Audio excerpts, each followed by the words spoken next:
Folks, you hear the news. Once again, Putin and the Russians are trying to engage in our elections and decide who the president's going to be. And this time I'm the object of their attention. Because Putin knows if I am president of the United States, his days of tyranny and trying to intimidate the United States and those in Eastern Europe are over.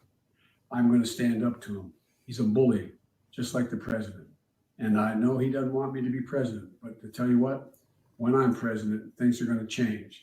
Mr. Putin, the American people decide their elections, not you. Chip in $1, $5, $10.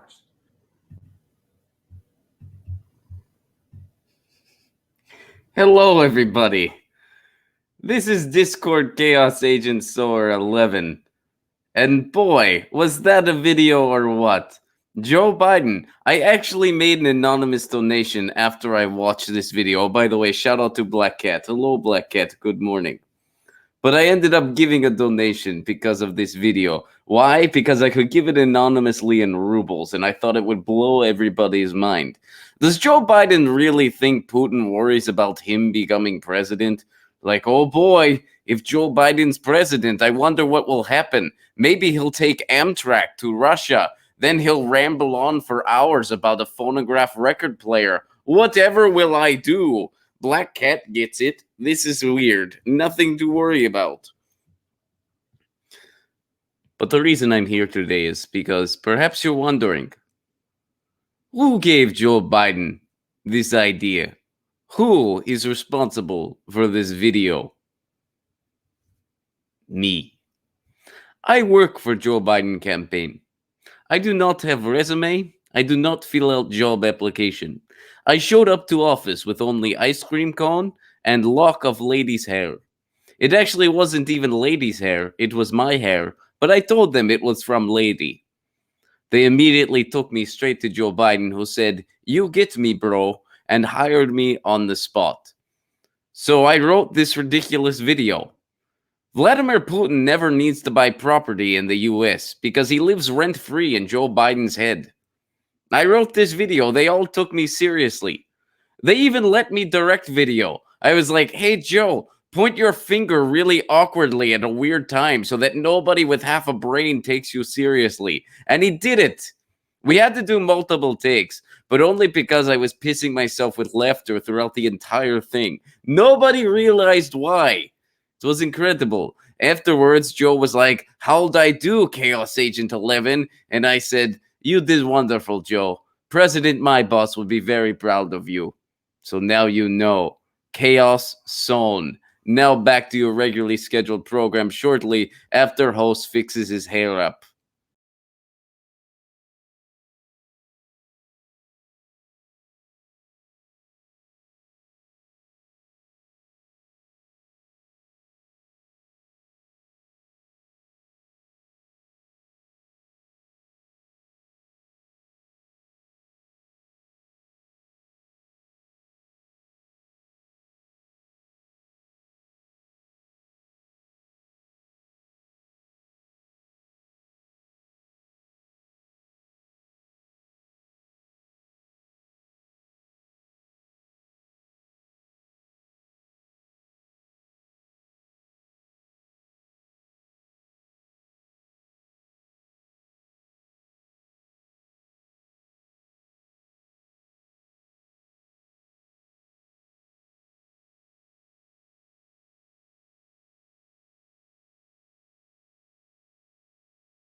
What's up, everybody? Welcome to Get Your News On with Ron, the world's first viewer curated streaming news show. That means you guys send me stuff and we talk about it. How's everyone doing? I hope you're well. It is Thursday. We have some good news. We have some bad news. We have some in between news.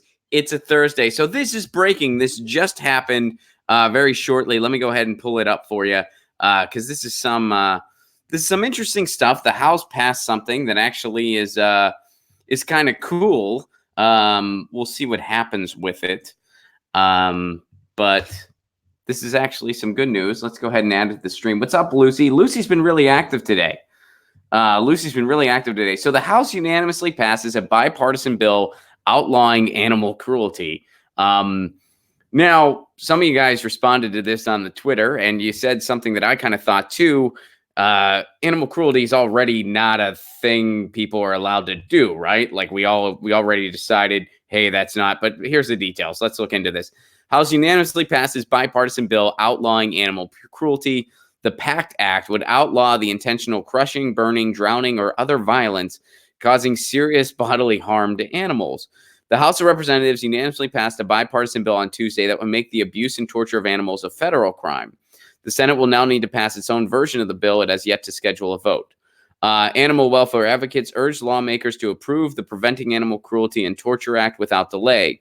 This really is something that should pass. Kitty Block, her name's Kitty. This isn't from The Onion. This is from the Huffington Post. Kitty Block, president of the Humane Society of the United States, told the Washington Post, "It's not controversial. It's what the American people want. So if approved, the PACT Act would prohibit the intentional crushing, burning, drowning, suffocation, impalement, or other violence causing serious bodily harm to animals. The bill expands on the 2010 federal law that criminalized the creation and distribution of videos depicting animal cruelty. Animal fighting is also outlawed under federal law." So I guess before there wasn't really a federal law. Is that what they're saying? Like, as long as you didn't film it, you were okay. All right. I didn't know this was okay. I kind of thought that animal cruelty was always something that was sort of outlawed. But I guess they needed more particulars in a federal bill here. So this is a good thing, obviously.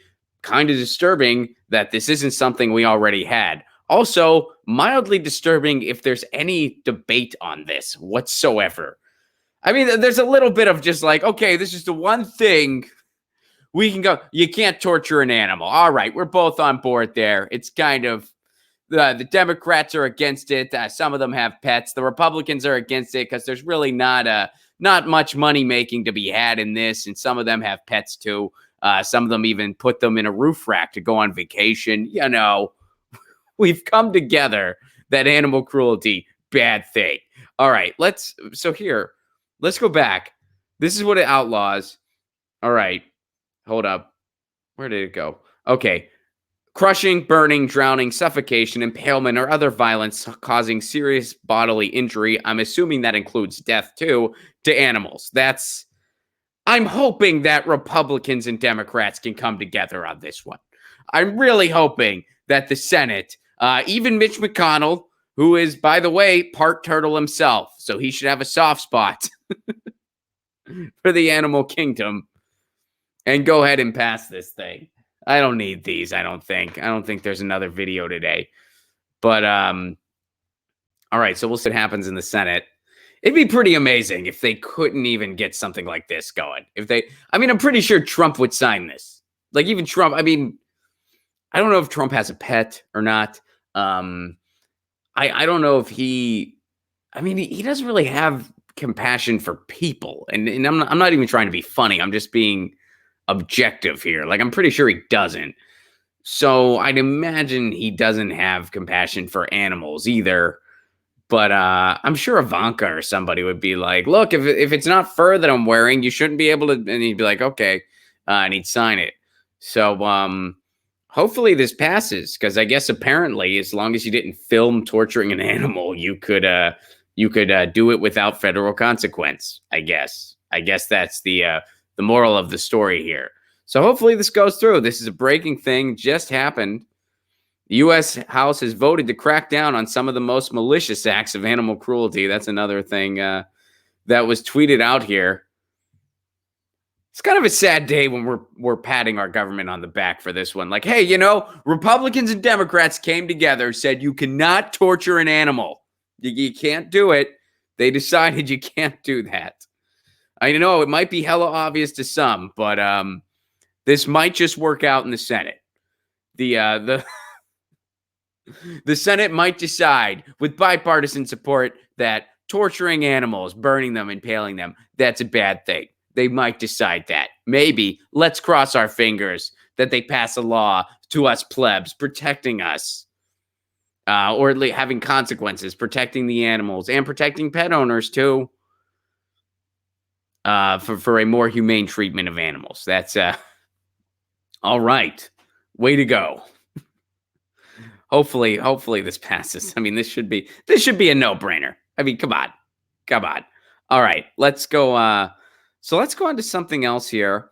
We're gonna go. We talked about the Facebook thing yesterday. We talked about Facebook and Mark Zuckerberg and Pete Buttigieg. Well, Mark Zuckerberg is on trial right now because they're looking into kind of more honest advertising from Facebook and also some of Facebook's investment in cryptocurrencies. And this was shared over on the Reddit subsection by Failed Evolution. Successful Evolution never contributes to this show. I don't know what it is. Failed Evolution drops in articles, but Successful Evolution, apparently Successful Evolution feels like I'm too much of a pessimist. That's what I was told.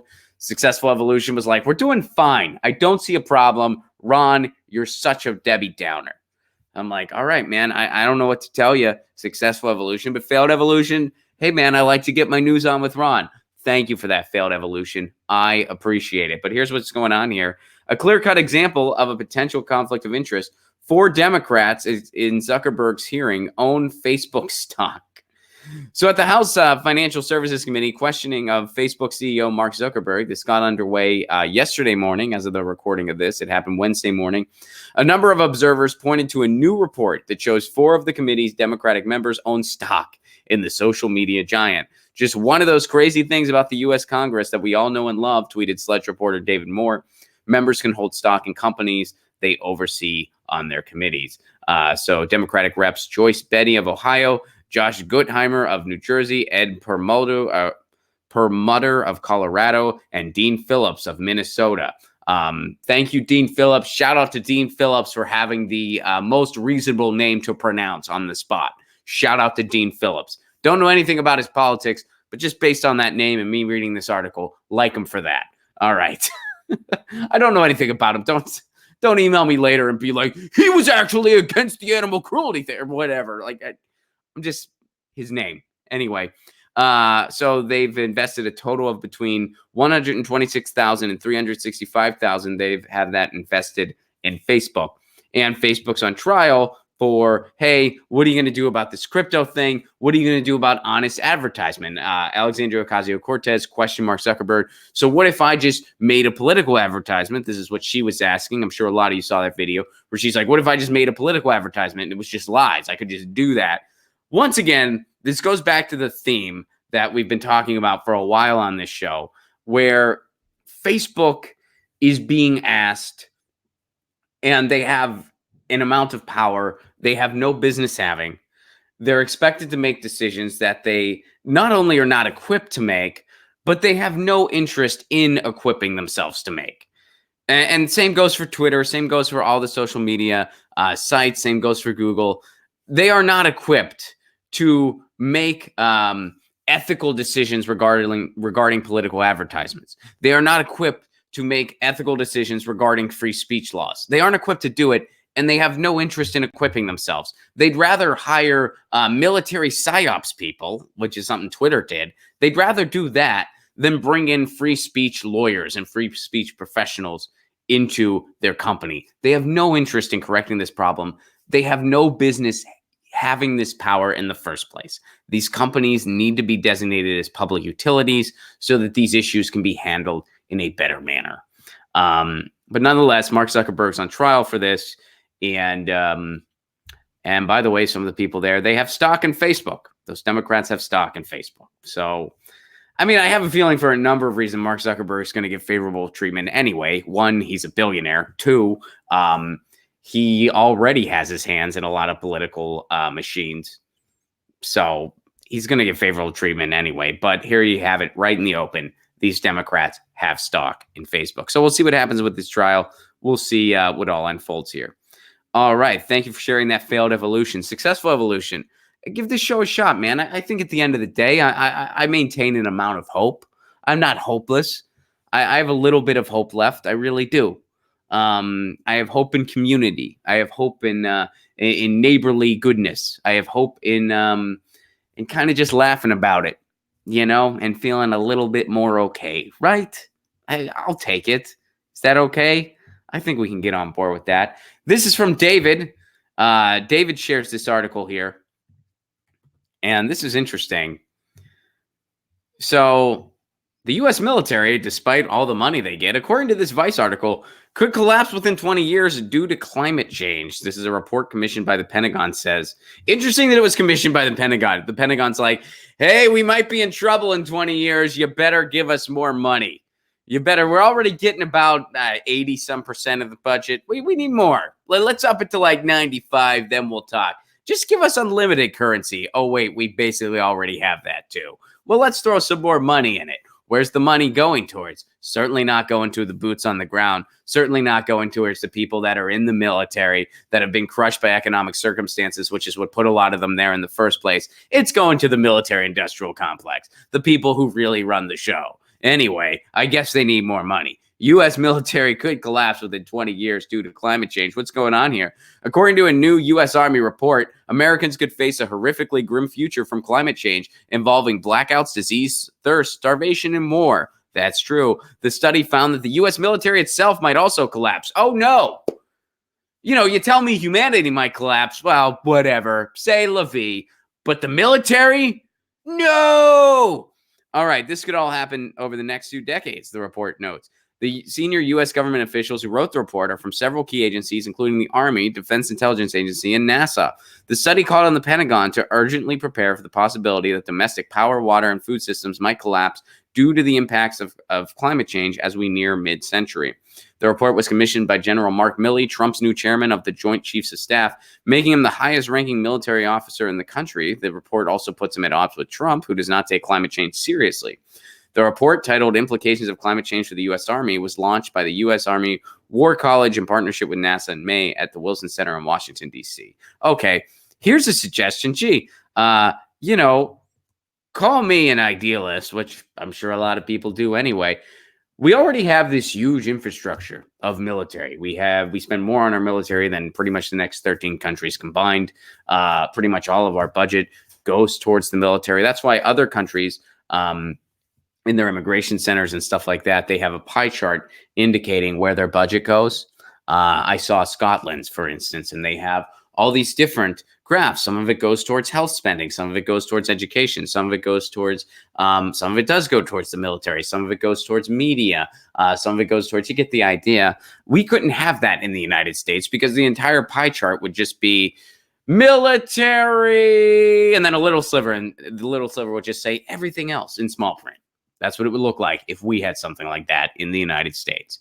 But anyway, we have this huge structure.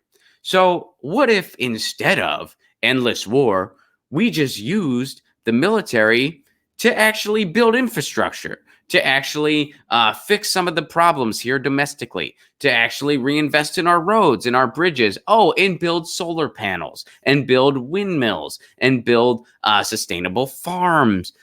All those things we could do with people who have already enlisted.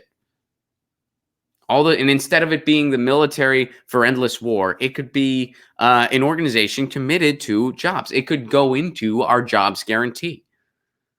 And it could be dedicated to combating climate change. Hell, we can even call it a war if you want. The war to marginalize the effects of climate change. The war to adapt to climate change. That's a war I could get on board with. I'll tell you what, if you ever want, hey, has there ever been a war that Ron Placone's been in favor of? Yes, the war to minimize the effects of climate change. We can call it a war if you want. That's a war I can get behind. The war against well, not necessarily against climate. I mean, climate change is a thing. It's going to happen. It's not like we can prevent it. we can just adapt to it, try to minimize its effects, do something.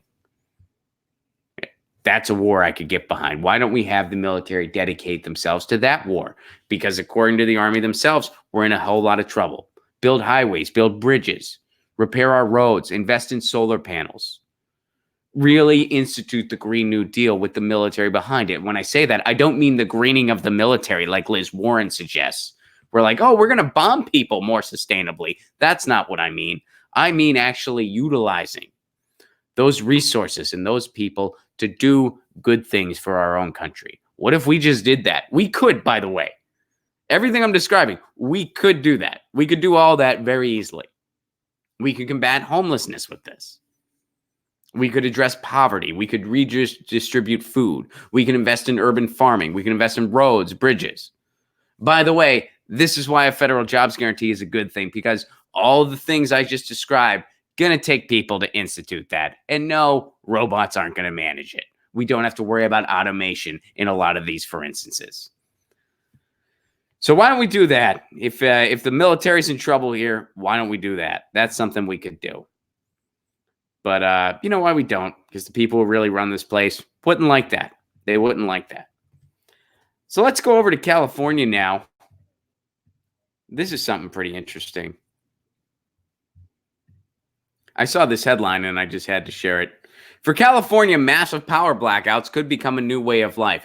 California's really struggling, folks. It's only the 5th largest GDP on the frickin' planet. But if you live in California, which is the 5th largest GDP on the frickin' planet, there's a couple things you can't count on. One of them, well, we don't have health care for everyone in the state. Sorry, can't manage health care for everyone in the state. 5th largest GDP in the world. Can't manage healthcare for everyone. We also can't build a high-speed rail from San Diego to San Francisco. Don't know why. Just can't do it for some reason. Don't know how to do that. Don't even know how to do that in the city of Los Angeles. Whoopsie daisy. Oh, and here's another thing we can't do. Power. Do you count on it? You might not be able to. Let's see what's going on. For California, massive power blackouts could become a way of life as PG&E begins a second round of fire safety shutoffs. It warns a third, bigger blackout could be needed as soon as the weekend. Who is PG&E, by the way? A quick refresher. PG&E is the organization who has mismanaged funds for years, is now facing a lot of problems, and it's their fault that the fires happened. It's because of their negligence the fires happened. PG&E has been corrupt and failing for years and years, and they're likely facing zero consequences for it. So over in Los Angeles, hundreds of thousands of residents of Northern California whose powers will be shut off in the next 2 days got even worse news Wednesday. Another even larger blackout is likely over the weekend. The state's largest utility, PG&E, began shutting off electricity to nearly 500,000 people Wednesday afternoon, the second massive blackout in 2 weeks. It said hot, dry winds and low humidity were creating a high risk of sparks and rapid wildfire spread from its long-neglected power lines. Underline that long neglected part. Resources aren't being utilized properly. And I understand there's certain things weather-wise that are out of everybody's hands that California deals with. I understand that, but clearly resources are not being utilized properly because, again, California, 5th largest GDP in the frickin' world. There are plenty of resources in California. The fires should have been prevented. At least they should have never gotten to the extent that they got. The blackouts will eventually spread to parts of 17 counties, including such large communities as Santa Rosa, Sonoma, and Napa, but not San Francisco or San Jose, at least through Thursday afternoon and through Friday afternoon in other parts of the region.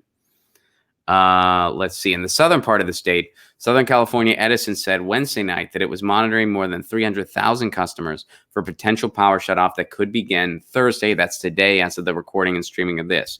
The potential coverage area includes such large communities as San Bernardino, Malibu, Irvine, Glendale, and Palm Springs, but not Los Angeles itself, which is served by a separate power company. Nearly 3,000 customers were without power early Thursday. That's today. And Ventura County in Southern California, Utility Southern California, Edison said. Man, so that's happening. 5th largest GDP in the world. Can't really depend on having power because resources weren't utilized properly to prevent to prevent or at least minimize the effects of weather. It's not like this is something California hasn't been dealing with for a long time. We know what the weather's like in California. It's pretty easy to predict. If you are going to California, especially Southern California, guess what? It's probably going to be sunny. We've known this for a long time now. Really, I mean, George Carlin could be the weatherman for California and get it right. He could bring back the hippy-dippy weatherman. Today's forecast, bright. The evening's forecast, dark. Remember that character? It was hilarious. He could have been the actual weatherman for California. We would have loved it. I would have. So, and of course, in other parts of the state, it's a little different, but still fairly easy to predict. So they should have been able to prepare for this properly, but they didn't. And funds were mismanaged and resources were mismanaged, and it screwed over the customers. And hopefully they end up fixing this and addressing the corruption. And their answer is not, let's just privatize everything and make everything infinitely worse. Let's privatize things further and make it worse. Hopefully that's not the solution. But hey, you live in the 5th largest GDP in the world. You might not be able to count on power on a regular basis. What do you call that? You call that a failed system. Things aren't going well. When you're a country with the 5th largest GDP in the world and power is not something you can assume you have the majority of the time, something ain't going right. Something's being horribly mismanaged. Because our taxes are not getting lower here in California, that's for sure. Again, 5th largest GDP in the world. We should have things in place to prevent things like this or at least minimize their impact. Just like we should have things in place to minimize the impact of climate change and to adapt properly. Anyway, so that's going on. All right. But here's something that Edwin shares. And this is some pretty cool news. I dig this. Edwin, thank you for sharing this. So I haven't looked into the details of all this yet. So this is my first time reading about this. But here's something that's happening. All these musicians, including a guy from Fugazi, it's random that they singled out Fugazi. Like, I don't know why. Like, they're like, a dude from Fugazi did this too. But, I mean, it's just kind of, and I love Fugazi, don't get me wrong. This is like, in fact, you know what? Our song of the day, Waiting Room, Fugazi. That's a classic Fugazi tune. But if you never heard Fugazi before, that's a great way to start. Start with Waiting Room, Fugazi off the 13 Songs album, my favorite Fugazi album, and go from Waiting Room. And if you can, you can find some live footage on YouTube of Waiting Room. It's a fantastic track. And by the way, I have invited Ian MacKaye to do this show. We've not been able to lock anything in yet. But I'm not going to give up trying. I am going to try to get Ian MacKaye to do this show. Man, I would have a lot of questions for that guy. If you're not sure who Ian MacKaye is the founder of Discord Records. He sang in the band Minor Threat. He played bass in the band Teen Idols. He was also the guitarist and singer for Fugazi, and he's had other musical projects as well. He still runs Discord Records, which is the label Fugazi's on. And they are part of this. They're boycotting Amazon because of ICE. We, the undersigned artists, are outraged that Amazon continues to provide the technical backbone for ICE's human rights abuses, they said in a letter published Thursday. About 175 musicians are pledging not to participate in music festivals or events sponsored by Amazon until the tech giant drops its cloud service contracts with the Department of Homeland Security and with companies that work with ICE. We, the undersigned artists, are outraged that Amazon continues to provide the technical backbone for ICE's human rights abuses, they wrote in a letter. We will not allow Amazon to exploit our creativity to promote its brand while it enables attacks on immigrants, communities of color, workers, and local economies. The letter is in response to the Intersect Festival in Las Vegas, planned for early December, an Amazon Web Services sponsored event where music, technology, and art converge. The Black Madonna, one artist scheduled to perform at the festival, dropped out, saying she wasn't told Amazon was sponsoring the event. Intersect is Amazon's first big music festival, according to Rolling Stone. None of the artists who signed on to that letter appear to be in the lineup for the festival. And other big names, including Foo Fighters and Casey Musgraves, are still scheduled to perform. So here's an idea. Tweet at Foo Fighters, tweet at Casey Musgraves, and encourage them to drop out of the Intersect Festival. In fact, I'm doing it right now. I'm going to copy this link, and I'm going to go over to Twitter, And I'm going to tweet it to the Foo Fighters right now.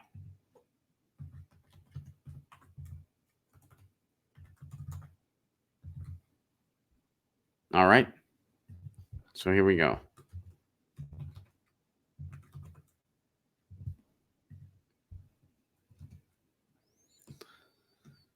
Please consider dropping out of, what's it called again? Intersect Festival? Yeah.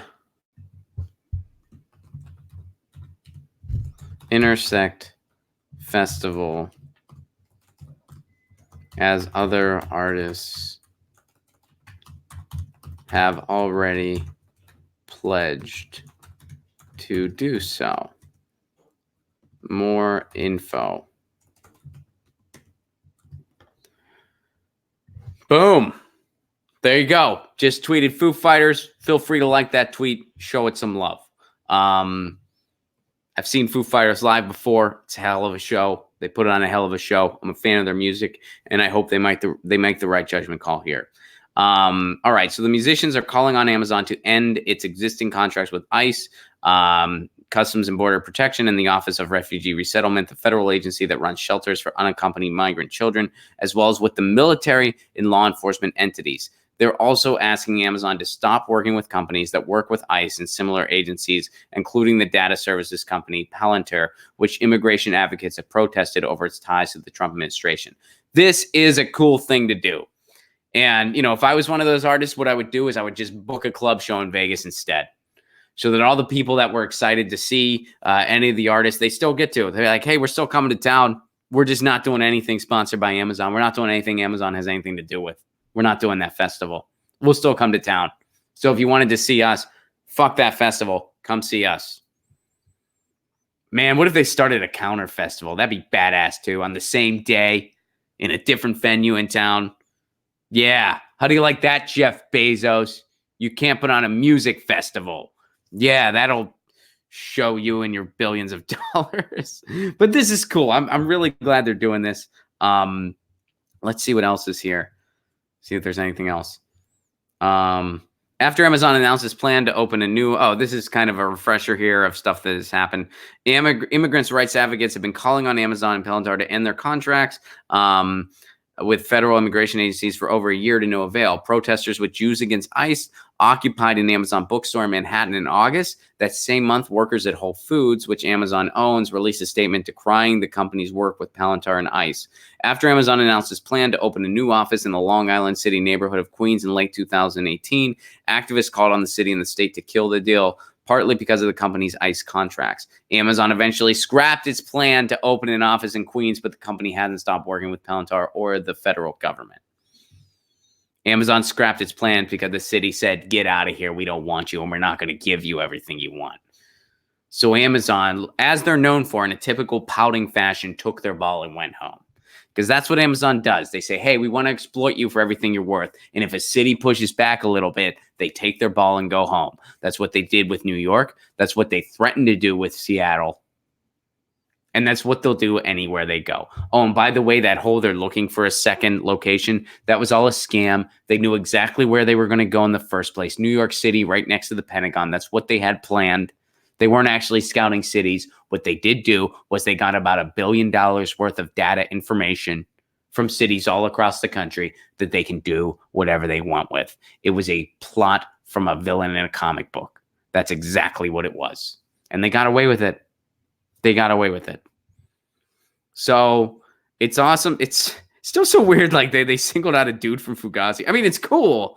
Again, like I'm not, it's just so random that they're like, even a guy from Fugazi was on board. There was a random, not the entire band, because I guess they weren't part of it, but one of the dudes was like, yeah. This is like somebody from DFL also on board. Random guy from DFL also. Maybe, I mean, you know, I'm just having fun here. You know, I guess maybe the author of this piece, Gabby Duvall, I don't know anything about this author, but maybe they're a Fugazi fan. So they wanted to give them a plug. Like, someone from Fugazi. And again, I'm a Fugazi fan, so I'm giving them a plug. Song of the day, Waiting Room, Fugazi. It's a classic. Yeah, that's just the best. It's one of those songs where it's like, okay, if you're not sure what this band is, if you're not sure what they do, this shows you what they do. So, song of the day, Waiting Room, Fugazi. Shout out to these musicians who are doing this. I hope the Foo Fighters follow suit. I hope the Foo Fighters do this. And shout out to Edwin, who already tweeted. He retweeted and tweeted the Foo Fighters and encouraged them to drop out of the festival as well. Right on. Cool. And please do like and retweet that. I think the Foo Fighters will probably do the right thing. I really do. They're one of the bands that, as far as I know, they're kind of usually on the right side of things. Dave Grohl has a long history in music. He was in Scream. He was in Nirvana. Kurt Cobain, of course, was a huge lefty. I'm a huge Kurt Cobain fan. I have most of my musical palette. I have Nirvana to thank for it because I discovered them when I was 9. And then I would look at the T-shirts Kurt Cobain was wearing, and I would go try to look up those bands. And that's how I discovered. That's how I got really into punk rock. That my buddy Dave. That was how I got into punk rock. Not Dave Grohl, friend Dave that I grew up with. I don't know Dave Grohl. I'll tell you what, though, if I could hang out with anybody in the Foo Fighters, I would probably pick Pat Smear first, then Dave Grohl. That'd be a tough call. I would want to choose. I'd want both. But if I had to just pick one, I think I'd pick Pat Smear first. He just seems like a really fun dude to hang out with. And I'd be like, dude, tell me stories about the germs. And he'd be like, okay. And that'd be cool. Anyway, guys, that was our last story for today. So let me go to you guys, see what you're saying. By the way, shout out to our sponsors, et.com, zhitea.com. Their tea kind of rules. Kind of rules. And tea that rules is good tea. Am I right? Sure. Let me see what you guys are saying. And that's how we're going to dismount this week. By the way, let me know what your Halloween costumes are, because I still haven't decided mine. I'm still working on mine. All right. Let me see here. Ben Taha OG, thank you very much for your super chat contribution. Sanders loses. Start a sustainable planet party? ? I'd be all for it. I was hoping that a new party was going to start back in 2017. So, yeah, I'd be all for it. Sustainable Planet, SP. I dig it. That's got a nice ring to it. Sustainable Planet Party. Would make a great band or a great people's political party. I like it, Ben Tahoe. You should start branding that, dude. Start tweeting that out. Start, I don't want to take it. It's your thing, man. But run with that. Sustainable Planet Party. I'd join. It's badass. Callista, thank you very much for the super chat contribution. Can they start an Abolish ICE festival? That'd be badass. That'd be awesome. Are you kidding? Yes. I hope they start a dual festival in Vegas in the same town. And then they're gonna be like an Abolish ICE festival. That would be so cool. That'd be so cool. I would even try to make the trip to go if I like the lineup. If I don't like the lineup, I'm not going to go. But if I like the lineup, I would go. And I hope that, man, I hope that they dwarf the Intersect Festival. And I hope that all the artists drop off of the Intersect Festival. I mean, it's one of those things. I think, and again, this is a generalization. And certainly there's a lot of, just because someone's a musician or a creative doesn't mean they automatically have, have good ethics or whatever. But I think a lot of the time, creative people are generally more empathetic. They're generally a little more in touch with the human condition. That's what kind of drives creativity in many ways. So they typically kind of do the right thing in these situations. They support causes like animal rights or human rights or women's rights I learned a lot about feminism and stuff like that because of musicians I liked and bands I liked. When I was just a kid, I didn't really understand what feminism meant, right? Because usually you're just taught, you're kind of taught the caricatures of those ideas when you're young. You know what I mean? Like you're taught that, feminism just means you hate men. Well, no, that's not what feminism is at all. Or, anarchy just means you want to burn everything down. Well, no, that's not really what anarchy is at all. And then you learn what these ideas actually mean. And for me, as a young child, as I was developing intellectually, I learned that from a lot of music. I learned that from Kurt Cobain, to tell you the truth. I learned that from Nirvana. And the fact that they would take these Riot Girl bands on tour with them to expose them to a bigger audience. And I was like, Riot Girl, what the hell does that mean? And I learned about L7. And I learned about Slater Kenny. And these are bands I still listen to this day. And that encouraged me to read about feminism and learn what that was about. I learned about what it meant to be pro-choice from the bands that I would listen to. Because again, hey, I was raised Catholic. I was taught the very black and white idea that, hey, abortion is murder, you're killing a child. That's what I was taught. And when you're young and susceptible and don't know any better, you just kind of believe that. You're like, okay, I guess that's what that is. Then you learn to dive into ideas a little more and you realize that's not what this is. This is not that black and white. This is a very gray thing. And I learned about what it meant to be pro-choice. I learned about what it meant to be for women's rights and for human rights and for gay rights. I learned about all those things largely because of the music I listened to. So I do think that artists have their place in the revolution, certainly. As I like to say, every revolution has its soundtrack. And, I'd like to think that artists really make the right call in a lot of these, for instances. So hopefully they all drop off of the Intersect Festival is my point. So up with the artists, down with the Intersect Festival, and down with Jeff Bezos. Break up Amazon. Yeah. Ben Tahoe, thank you very much for the other Super Chat contribution. Please take it, LOL. Love you, Ron. Thank you, Ben. I appreciate that very much. Back at you. Guys, thank you for another amazing week. Tour dates, I got them. Australia, don't wait. Grab your tickets. They're going fast, and in some of the cities, we only got a few left. So get them. RonPlacone.com. Grab those tickets. November 14th, Melbourne. November 15th, Adelaide. November 17th, Sydney. November 22nd, Perth. So stoked. See you there. Southern California, December 13th, Ventura Harbor Comedy Club. December 14th, the Dojo Comedy, Sycamore Tavern. What's going on there? Graham Elwood and I are workshopping our 2020 tour. We're previewing our 2020 tour right at home for a weekend of shows. Can't wait to see you at those shows. In 2020, we got some tickets available now. February 8th, Tucson, Arizona. February 29th, San Francisco, California. March 12th, Orlando, Florida. April 10th, Albion, Pittsburgh, Pennsylvania. April 25th, Seattle, Washington. April 24th. Sorry about that. April 24th, Seattle, Washington. April 25th, Portland, Oregon. Get those tickets, RonPlacone.com. If you want to support this show on the sustainability end, please do consider becoming a patron. Patreon.com/RonPlacone. For a give what you can level, you get all kinds of exclusive content. You get a patrons-only stream once a week. Once a week, I do a stream just for the patrons where I only respond to things patrons have posted. And the replay is only available on Patreon. You also get my album. You can just download my album. It's there for download on the Patreon. You get dialogues between myself and Lucy. You get full stand-up clips not available anywhere else. That's all for a give what you can level, whatever level you're comfortable giving each month. Patreon.com/RonPlacone. And you help me expand this show, do more interviews, have more guests, do more streams, do that cooking segment I want to start. Patreon.com/RonPlacone if you are so able. In the meantime, you guys know the drill. Have an amazing weekend. I'll be back Monday. We'll be back Monday for a Music Monday. And in the meantime, you know the drill. Lucy says meow. I say peace. Peace.